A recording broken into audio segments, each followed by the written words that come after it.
Hello. I thought I would provide an update on some things I'm working on. On Tuesday, I had the opportunity to use this quite sophisticated piece of equipment. It's called a nanosite, and it allows you to analyze nanoparticles. Now, I hope to soon be doing a project looking at extracellular vesicle release and glioblastoma and how that would respond to ketogenic therapies. Now, in preparation for this, I used the nanosite device pictured here. I used seal serum just as my example, and I was able to see some interesting things. This is actually for a current project looking at the effects of pollution over time on these seals. So, how pollution is over time is affecting extracellular vesicle release.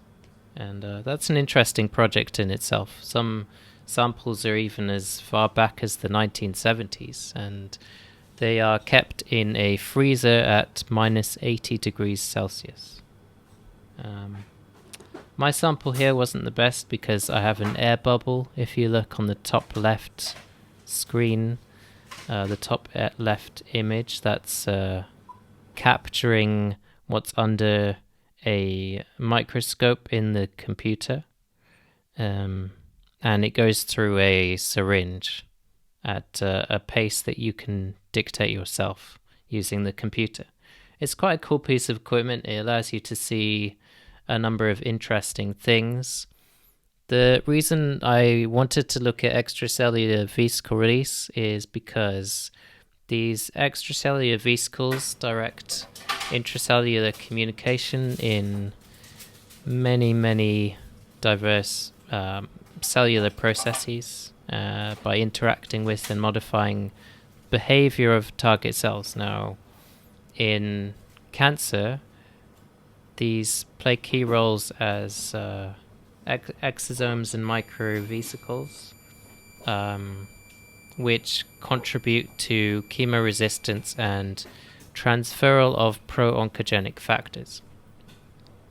So I would be looking at how this impacts on normal functioning, how these extracellular vesicles stimulate normal functioning of astrocytes to adopt more tumor supportive phenotype, and essentially how it contributes to its invasiveness potential and resistance to the standard of care.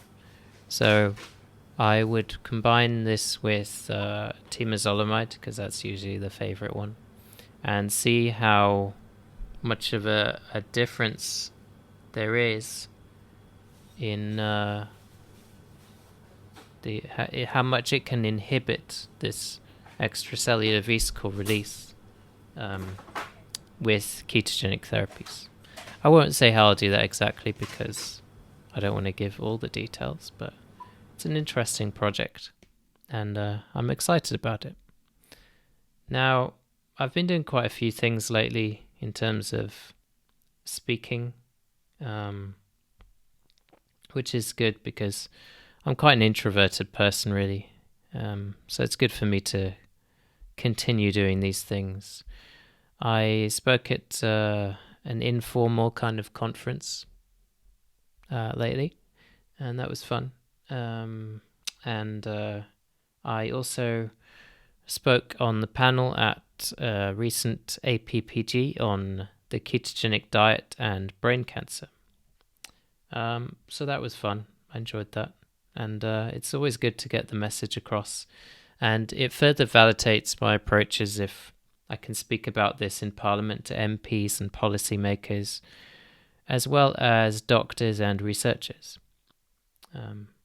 So awareness is always a big reason why I do what I do, and the validation of my approaches is why I am involved on the research side, because we have so many anecdotes from patients, but with the anecdotes, it sounds really bad, but you need to have, it helps to have some sort of title, or say you're a cancer researcher or involved in some way in on the other side of the curtain, let's say.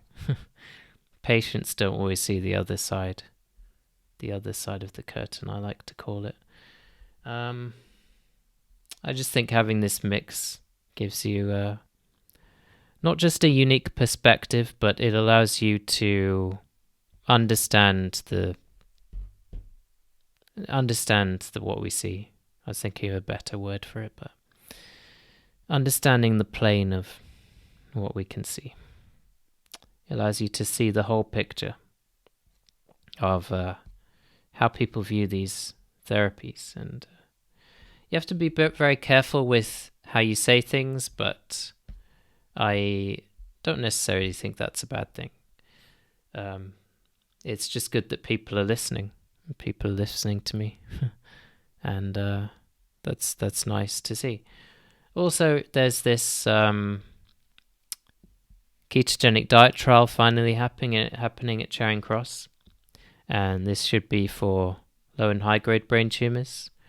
It's being facilitated by, or at least the details have been put forward for the clinical trial have been put forward by Matt Williams.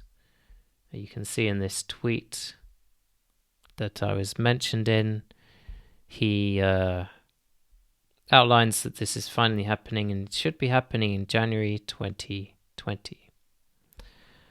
So, finally, something to look forward to in this realm, this ketogenic therapies. And thankfully, I do know that although this trial has been taking a long time in the making, just with all the proposals, it's being done right and the details are good. So patients will be testing their blood ketones. The diet will be as efficacious as possible for cancer management. So this is all very positive, and I hope to still be involved in some way with that, but we shall see.